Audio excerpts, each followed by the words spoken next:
Hello, Aquarius, Sun, Moon, Rising, and Venus signs. Kamusta kayo? Sana po'y nasa mabuti kayong kalagayan. Welcome back po sa Star Tarot. Kung bago kayo rito, welcome din kayo. Thank you for your support. I truly appreciate it. God bless you all. Aquarius, pauna mensahe ninyo time, embrace in the dewdrops of life before they disappear with the morning sun.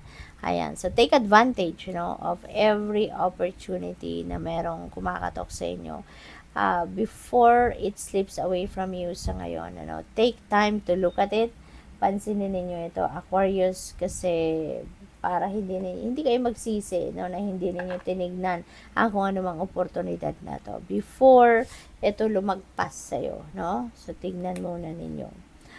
Remember your roots, okay? Ano man ang inyong marating, saan man kayo makarating, anong klaseng tagumpay man ang marating ninyo or makamit ninyo sa buhay, always remember your roots. Okay? Kung saan kayo nanggaling, lagi ninyong alalahanin yun. Huwag ninyong kakalimutan. Mas magandang lagi nating alam, lagi tayong aware, lagi nating inaalala kung saan tayo nanggaling. Kasi mas masarap ang pag-savor ng tagumpay, 'di ba? Kung naaalala nyo pa rin kung saan kayo nanggaling, makikita nyo, maaalala ninyo kung anong mga pinagdaanan ninyo bago kayo nakarating sa kung nasaan man kayo sa ngayon, 'di ba? Yung mako-compare ninyo yung buhay ninyo from then and now, mas masarap, 'di ba, ang pag-savor ng inyong success. 'Di ba? Kapag ka gano'n, na makikita ninyo kung ano ang klaseng journey ang pinagdaanan ninyo, hindi ba? And pag nasa tuktok na kayo ng tagumpay, 'di ba? It's time to pay back, 'di ba? Sa kung saan kayo nanggaling, sino yung mga nakatumulong sa iyo, sino mga sumuporta sa iyo, papaano kayo nakarating, hindi ba? Find comfort in the night where the world switches off and the stars burn bright. Ayan. So, this could be a reminder para sa inyo, na before you retire for the day, 'di ba, bago kayo matulog, i-savor ninyo, yung kahit isang oras, kahit man lang kalahating oras, na before kayo matulog, 'di ba, i-savor ninyo yung gabi, i-savor ninyo yung pagkakataon na yon na makapagpahinga kayo, makahiga kayo, makapagnilay-nilay kayo, makapag-isip muna kayo ng kung ano ang nangyari during the day, 'di ba? Ano yung mga blessings na natanggap ninyo during the day. Makapagpasalamat man lang sa universe, 'di ba? Yung ganon. Kasi baka ang iba sa inyo, itutulog na lang, 'di ba? Bago kayo magsara ng inyong mga mata para matulog na, baka nagtatrabaho pa rin kayo.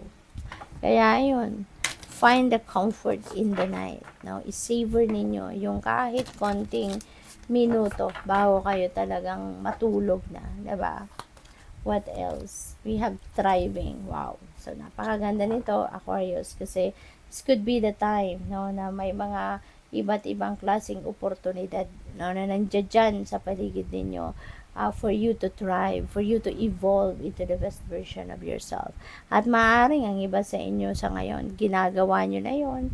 Maaaring sa ngayon, talagang nandiyan na kayo sa puntong you are already growing and thriving, papunta na kayo sa pag-asenso, pagpapayaman, pag-progress sa buhay, no? So, you are blessed. Enlightenment. And so, maybe some of you are praying for enlightenment, praying for clarity of thought, Huwag kayong mag-alala, Your prayers are heard, Your prayers are heard. You will be given that enlightenment. Kung ano man itong kalinawan sa inyong isipan na hinihingi ninyo,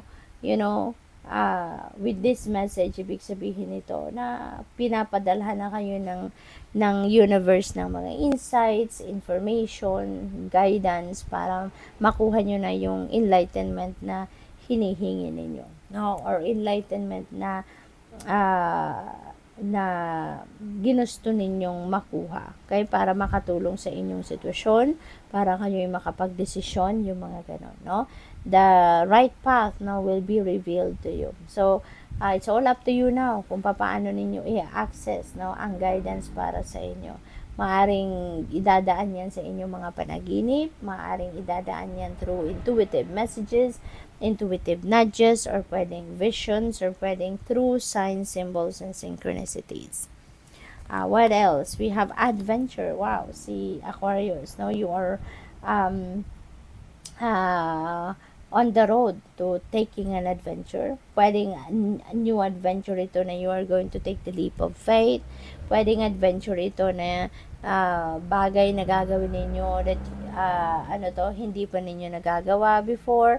So, ngayon, maglalakas ng loob na kayo na gawin ito, no? Pwede rin, ang iba sa inyo dito is really going to embark on a travel wherein you're going to go somewhere, you're going to a place na you've never been before, no? Maaring ganon. We have purity. Wow, napaka-pure ng puso ninyo, Aquarius. The purest of intentions, diba? Ay maaring nandiyan dyan sa puso ninyo.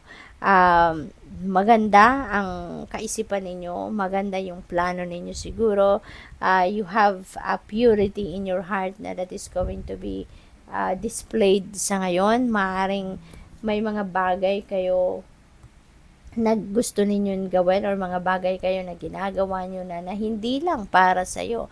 Ang intention ninyo ay hindi lang para sa ikakabuti ninyo, ikakabuti ng pamilya ninyo, but also to help other people, no? So, it feels like to me that you have that pure intentions for the humankind, for the people around you, no, na para matulungan mo sila. So, good luck po. Thank you for watching. Love and light. Namaste.